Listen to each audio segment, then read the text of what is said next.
Alright guys, so today's video is going to be fixing up this old Stihl FS250 Weedeater. I've always liked these. They've always had plenty of power, a lot more power than a lot of the new ones.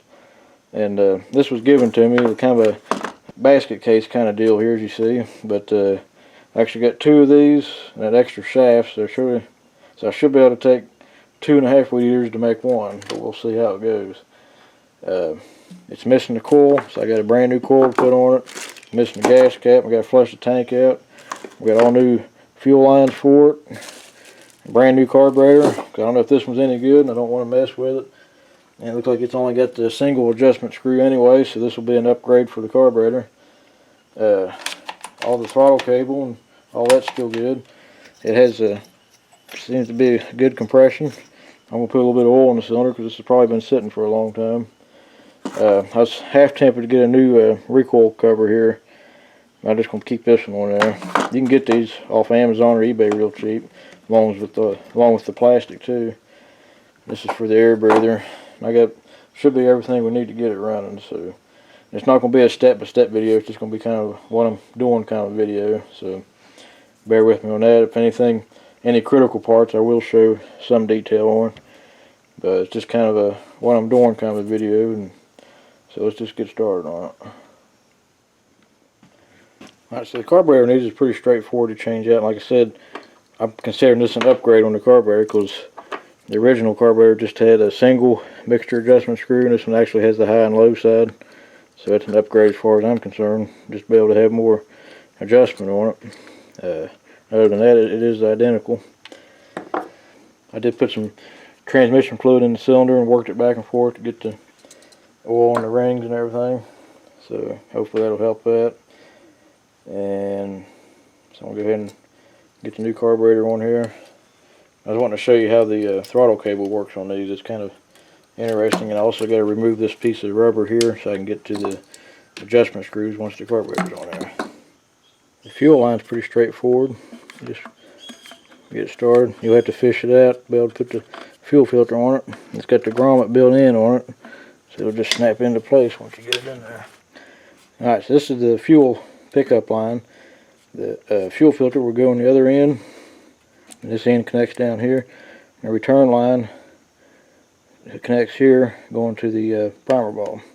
We'll get that here in a minute. I just want to show you how this throttle cable hooks up. And make sure the round end opening is on this side, and you want to kind of open it up like that. Spin it back around.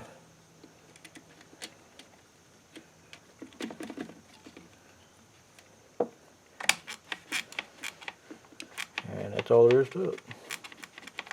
This is actually a ground that should be hooked up, so you can find a place to connect it. Most of the time they're not even connected. It's probably supposed to be right here, but we'll see what I can do with that. So the next thing is to hook up the primer bulb and run the return line back into the tank with another grommet. I done flushed the tank out with kerosene, and so that should be alright. Then we'll be able to get all this put together and then put the coil on it. Probably take this top piece off to be able to get to it. Alright, so I got the new coil mounted here. There's supposed to be a grommet here, but I don't have one, and the new coil didn't come with it. So your wire just route all the way down through there. You got to loosen up these 4 bolts that hold this housing on in order to get the wire through there. It goes in and out through there, and it comes up to the plug. And talking about the spark plug, these Weedeaters run really good with a NGK BM6A. It's a perfect plug for these. Alright guys, I skipped a few steps and it's pretty much ready to run now. So it's going to prime up. Choke it.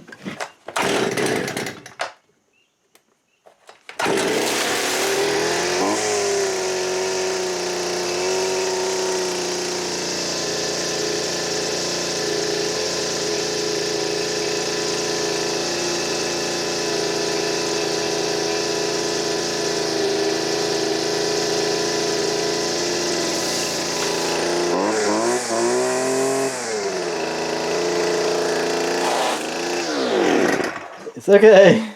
You know, with them paper towels.